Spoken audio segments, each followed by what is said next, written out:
Hello everybody, this is Albert with Green Tea House. I hope you're doing well today. Today we're going to talk about cold brewing or cold steeping your tea and whether or not this is a good idea. Now before we begin, I highly recommend you check out our back catalog of episodes, in particular the fundamentals of tea, what's green tea, what's white tea, what's black tea, what's a tisane, and so forth, as well as the episode which I'll put up here in the banner, what's the best temperature to steep your tea. Now, when we think of tea, historically, and tea's been around for at least 5,000 years, we drink it hot. That's how the way it's always been drunk, whether it be by the Chinese or the Indians or the Japanese, the Koreans or the Turks or wherever you are in the world, it's been drunk as a hot beverage item. The idea of drinking it cold is relatively anathema if you look at the course of the history of tea, and I will do an episode here on the history of tea eventually. And why is this? Well, back in the day, like if you look at 1500 BC China, getting ice cubes was pretty difficult. And certainly China gets very, very cold for much of the year. And so there's a benefit to drinking something warm. And over there, they have the idea of kind of the Chinese folkloric medicine where it's like you have different temperatures in your body, and so in the summer you want to eat something that's cooler to lower your temperature. In the winter you want to consume soups and broths and tea to warm you up. So the idea of drinking cold tea is something that's new. Now that being said, can you cold steep your tea, or can you drink your tea cold? Absolutely. Absolutely. And so this video is kind of a primer to help you with that. Now, there's a couple of ways you can do it, and there's a couple of different teas that I think work best cold. You've seen in the last 10 to 15 years this kind of revolution of bringing kombucha into bars, and kombucha is black tea that sugar's been added to make a probiotic drink. So it is different than pu'er, which is also a probiotic drink. And you've kind of seen that with teas. There are some bars that are bringing teas in and either adding alcohol to it or not adding alcohol. But now you're seeing in some trendy bars where they have drinks made from the Camellia sinensis leaves and from the tea leaf.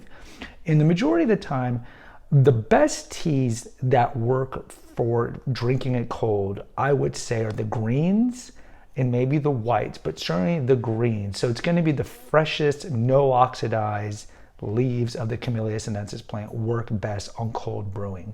And I will also say that the tisanes or the herbals as well.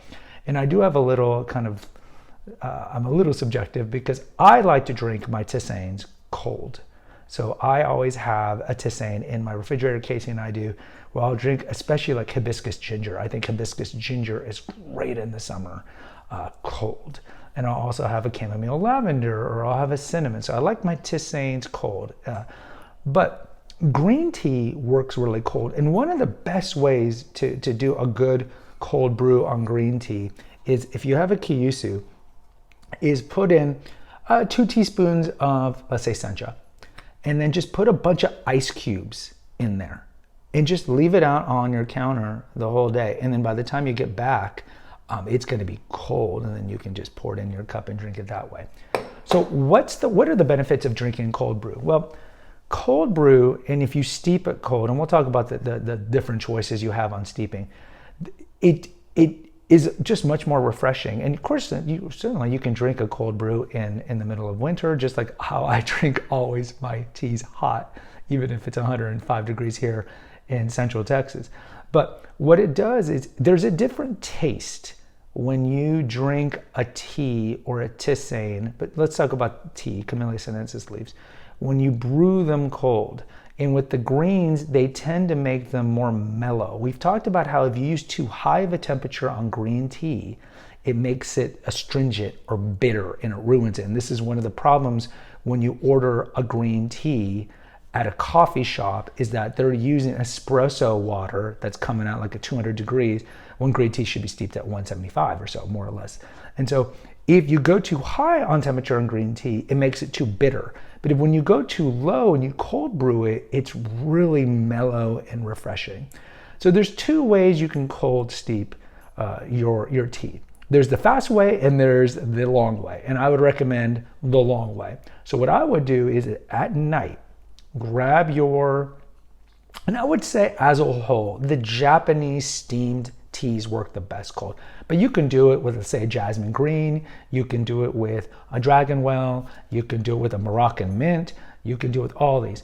But get a bag, or if you have a large diffuser, and put a good serving, I would say 3 servings at least, of your leaves in whatever package you're using, and then fill it up, your jug, with water. We use filtered water that doesn't have chloride or fluoride and chlorine and all these things.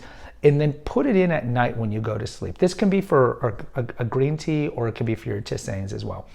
And then let it steep overnight. So you're gonna get a good 10 hours, and you're probably not gonna drink your sencha at 7 in the morning. You'll probably drink it, especially if it's hot outside, you're probably gonna drink it, at noon. So you're looking at a good 18 hours of cold steep. And when you drink it, it's really gonna have that full fusion of that mellowness we talk about with the green. The other way you could do it, which is the faster way, is just boil your water, put your tea leaves in your Kyushu or whatever, infuser that you're using, maybe one of the ones that we sell here, and then steep your tea for 3 minutes, 5 minutes, however long you're gonna do it, and just leave it out at room temperature, add some ice cubes to it. You can do that as well. But I think that is, if you wanna drink a tea or tisane quickly that's cold, that's the faster option than doing the 12-hour long brew in the fridge. But if time's not an option and all you have to do is plan ahead, I would really recommend that you do it the long way, because the taste is gonna be amazing. And maybe in future episodes, when we do, maybe months from now, we might do some recipes of cold fusion green teas that you add alcohol, you add fruit to it, because there is a wide berth of different tea drinks that you can drink. And we'll have a future episode on dessert teas that we'll be doing upcoming. So you don't want to necessarily always limit yourself to drinking it, kind of like the boring way I do, which is still a great way of just having water. There's just a wide avenue of things that you can do to tea. But in short, long brew it in the fridge. That's the better option. Or use your Kyushu and put ice cubes. Guys, post in the comments. I'd like to hear from you. Do you drink your tea or tisanes hot or cold? I'd like to hear from you. Until next time, take care and God bless.